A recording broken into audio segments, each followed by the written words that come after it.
untuk saya melakukan wawancara singkat lah Bu ya terkait dengan tentang pengambilan keputusan sebagai pimpinan yang berbasis dengan nilai-nilai kebajikan.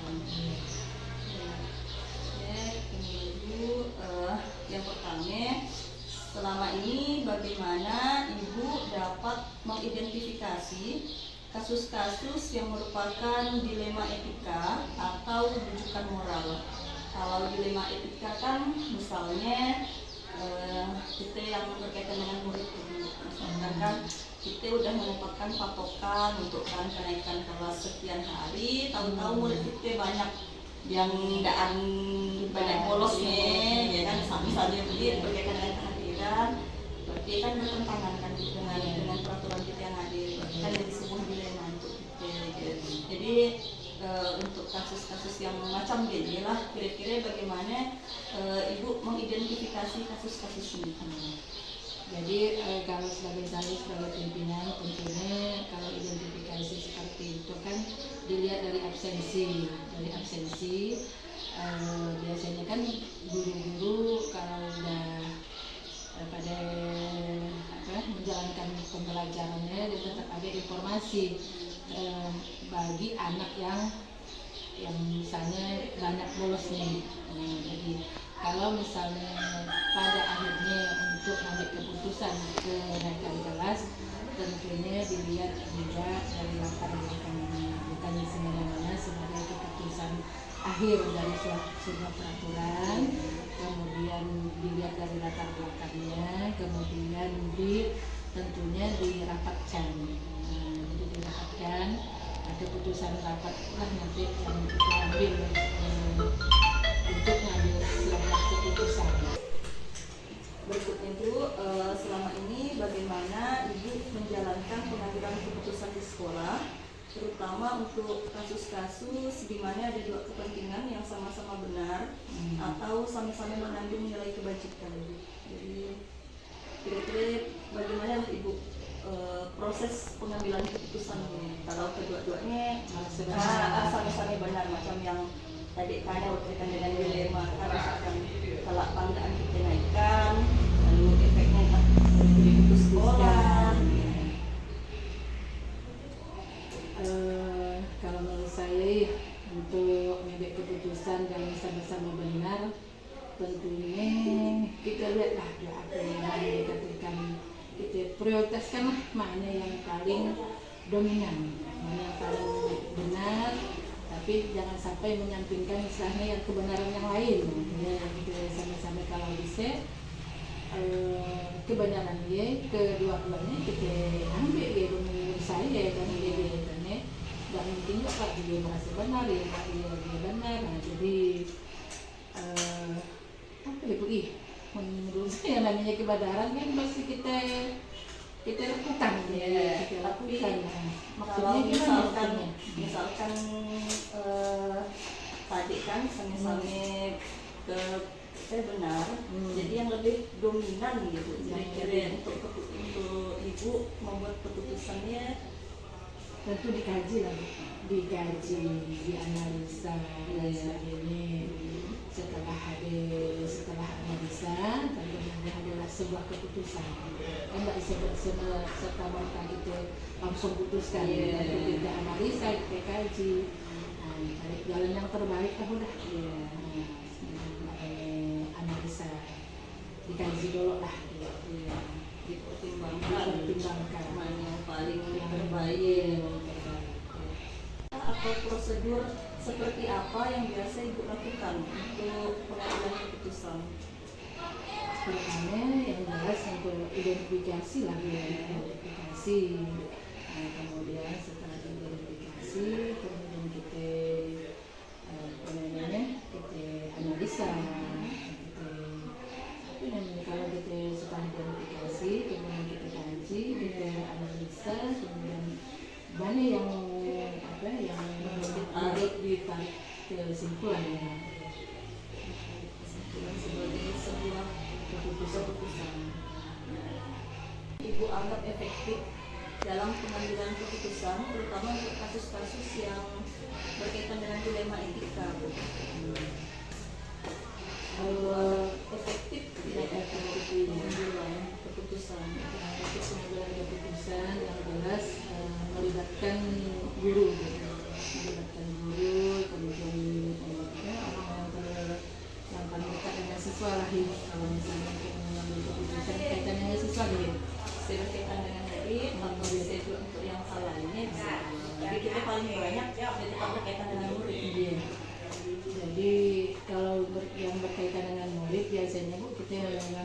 istilahnya sebagai guru lah dulu ada di kelas, kemudian dari kelasnya, kemudian kesiswaannya. Jadi kita apa namanya kita musyawarahkan, kemudian kita identifikasi lah dari berbagai misalnya guru-guru itu kan kita musyawarahkan bahwa kita mencari gimana kebijakan untuk ambil keputusan.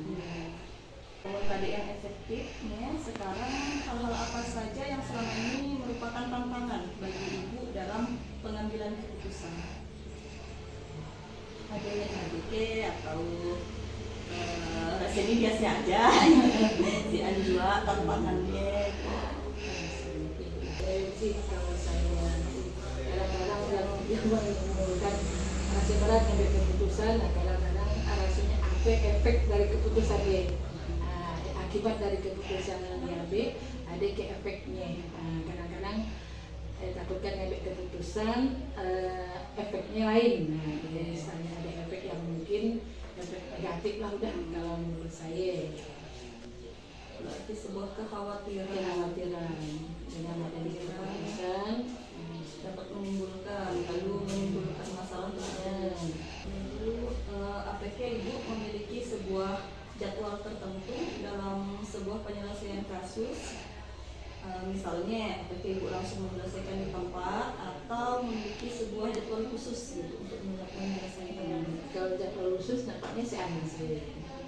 Jadi kalau misalnya ada kasus langsung ditangani, misalnya situasional udah.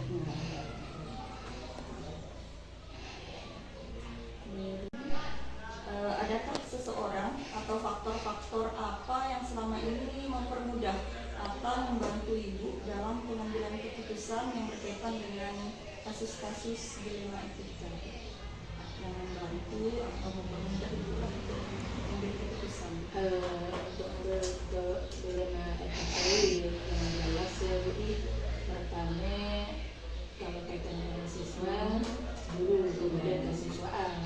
Jadi kalau di sekolah kita kan istilahnya kerjasama sebelumnya sampai pun yang menemukan istilahnya dia yang menangani.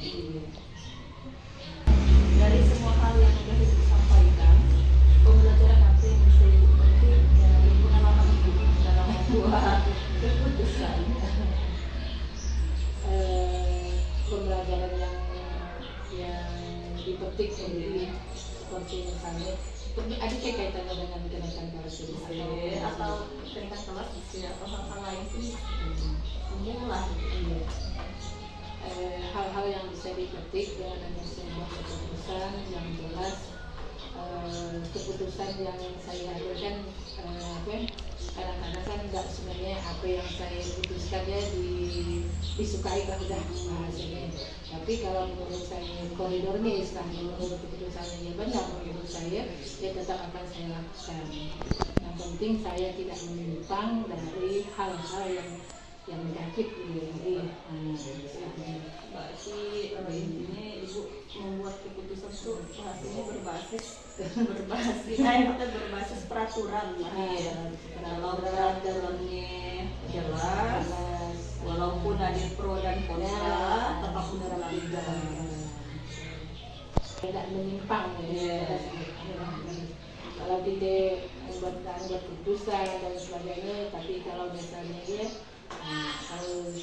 kalau menyimpang kan banyak jadi keputusannya mengarah kepada peraturan lah udah nggak menyalahi aturan.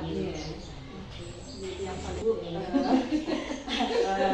wawancaranya jadi sami-sami berbagi pengalaman lah, berbagi pengalaman kayak macam saya pribadi kan memang nggak suah berkaitan dengan kepemimpinan, jadi sami-sami belajar untuk kan berkaitan dengan bagaimana pengambilan keputusan. Mungkin bukan juga kalau kami guru kan berarti larinya sebagai pemimpin pembelajaran. Nah, jadi bagaimana kalau cari kami sebagai guru untuk menyelesaikan kasus yang ditemui pada saat proses pembelajaran. Terima kasih banyak Bu. Assalamualaikum warahmatullahi wabarakatuh. Waalaikumsalam warahmatullahi wabarakatuh. wabarakatuh. Terima kasih Bapak udah memberikan kesempatan untuk saya melakukan sedikit wawancara Pak terkait dengan kasus-kasus misalnya tentang dilema etika, tentang rujukan moral yang terjadi di lingkungan sekolah Pak. Yang pertama Pak, bagaimana Bapak dapat mengidentifikasi kasus-kasus yang merupakan dilema etika atau rujukan moral? Jadi kalau dilema etika itu kan berarti terdapat benturan kepentingan kan Pak ya. Ada kadang kita peraturan sekolah gitu, tapi ada hal-hal yang bisa kita kesampingkan kan Pak ya. Kira-kira gimana Bapak mengidentifikasi kasus-kasus yang terkait ini Pak? Jadi kita kan untuk melakukan itu kan kita mulai dari visi misi sekolah kita, bagaimana kita menjadikan sekolah itu sebagai sebuah lembaga yang memang memperhatikan antara pendidikan dan pendidikan secara akademik dan pendidikan dengan metode atau dengan visi misi untuk pembinaan karakter. Jadi antara kepentingan siswa dalam bidang akademik dan kepentingan siswa dalam pembinaan karakter siswa itu kita menjadikannya sebuah visi misi. Jadi bagaimana kita mengidentifikasinya? Ya, sementara kita melakukan hal-hal yang memang satu, memantau dari absensi, kemudian kegiatan-kegiatan di sekolah, apakah siswa itu aktif atau tidak.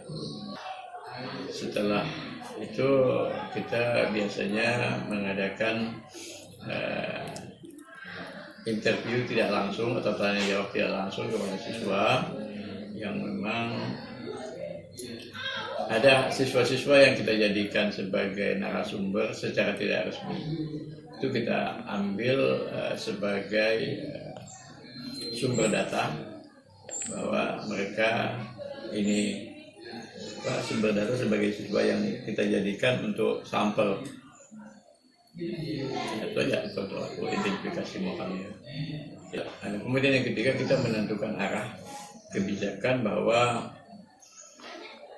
sekolah menentukan batas maksimal ketidakhadiran daripada siswa itu dalam 1 tahun itu 12 hari tidak hadir.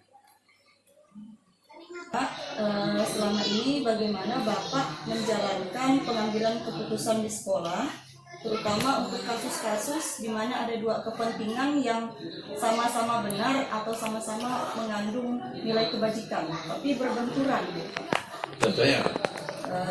Misalkan kan tadi yang terkait dengan ketidakhadiran Pak ya. Jadi misalkan sekolah kita udah menetapkan 12 hari batas maksimal.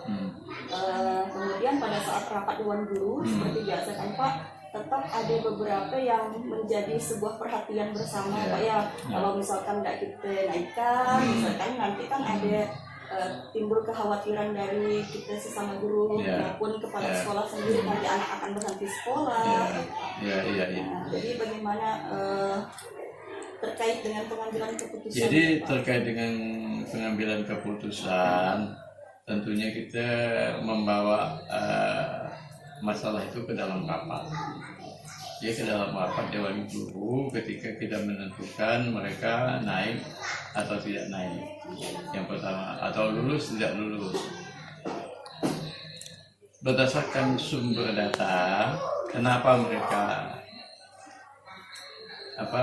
mengapa mereka sampai tidak datang ke sekolah sekian hari atau melebihi batas ketentuan, tentunya menjadi pelajaran kita bahwa kita juga akan menggali sampai sejauh mana data otentik bahwa mereka betul-betul memang berhalangan. Jadi batas maksimal 12 hari itu adalah patokan, tetapi ada kemungkinan bahwa setelah adanya pendalaman-pendalaman, maka berdasarkan pertimbangan Dewan Guru, anak ibu bisa kita naikkan, karena memang hal yang dia lakukan adalah masih bisa ditolerir. Kalau memang anak itu dari segi akademik bagus, ya, tetapi karena keterbatasan ya, yang pertama masalah mungkin keterbatasan dalam berbagai hal lah. Ada transportasi, kemudian ada jarak tempuh. Ya, karena siswa-siswa kita itu kan bukan berdasar dari dalam kota. Mereka itu paling jauh itu sampai ada yang 80 kilo, 90 kilo jarak tempuh. Mereka kan tentunya hal-hal tersebut menjadi pemikiran kita bahwa ketentuan 12 hari itu bukan mutlak untuk kita berlakukan, tetapi hanya sekedar patokan, ya, tidak mutlak apabila mereka jarak tempuhnya dekat, ya, dekat rumahnya, dekat sekolah tapi malas segala macam. Nah, itu bisa kita melakukan dengan prinsip bahwa sudah mau ke jarak tempuhnya dekat tapi masih juga malas, ya, masih juga datang ke sekolah. Itu kita melakukan hal yang berbeda. Jadi atau prosedur seperti apa yang biasa Bapak lakukan terkait dengan pengambilan keputusan tadi? Yang pertama kan saya biasanya memantau absensi. Setelah itu kan kita panggil, ada pemanggilan, ya, banyak data-data itu. Ada pemanggilan, setelah kita panggil kita berikan pembinaan, baik pembinaan oleh wali kelas atau mungkin guru senior, ya. Dan terakhir itu kan pemanggilan oleh kepala sekolah. Hal apa saja yang selama ini Bapak anggap efektif dalam pengambilan keputusan pada kasus-kasus yang berkaitan dengan dilema etika? Untuk itu kan kita selalu memantau baik dengan wali kelas, baik dengan rekan-rekan guru yang kita anggap senior. Maka yang pertama kita adakan pemanggilan yang pertama kita panggil adalah orang tua, ya, pemanggilan orang tua. Setelah pemanggilan orang tua, kita pemanggilan terhadap siswa, kita cross check data orang tua, data siswa itu kita cross check. Baru setelah kita mendapatkan hal yang itu, baru kita bisa menentukan. Hal-hal apa saja yang selama ini merupakan tantangan bagi Bapak dalam pengambilan keputusan terkait kasus-kasus yang ada, Pak? Tantangan sebenarnya tidak banyak tantangan. Sebenarnya hal-hal itu tidak terlalu gimana lah, ya biasa aja.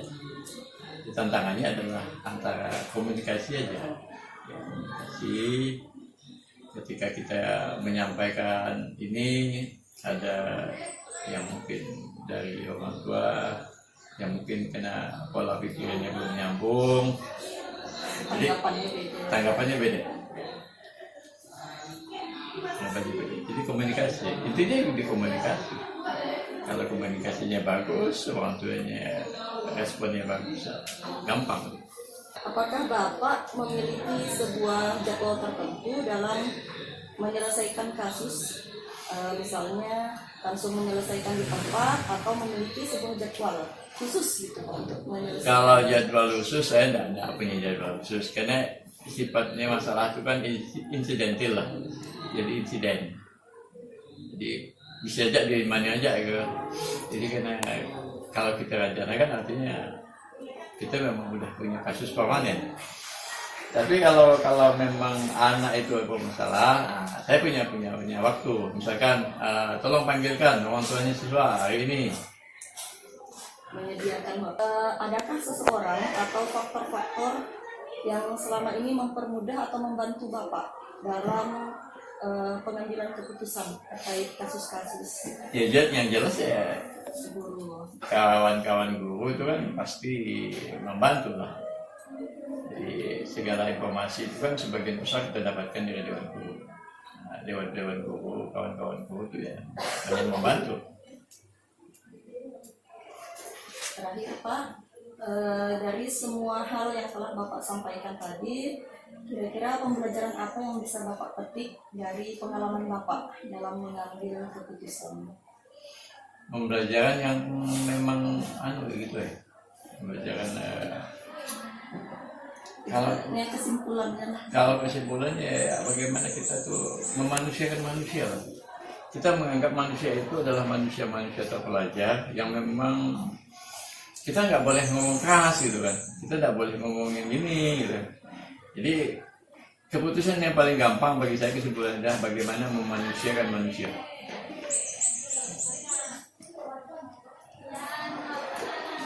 Jadi kita tidak menganggap sepele. Semua orang adalah baik. Sama Pak. Nah. Terima kasih Pak. Ya. Berbagi pengalaman.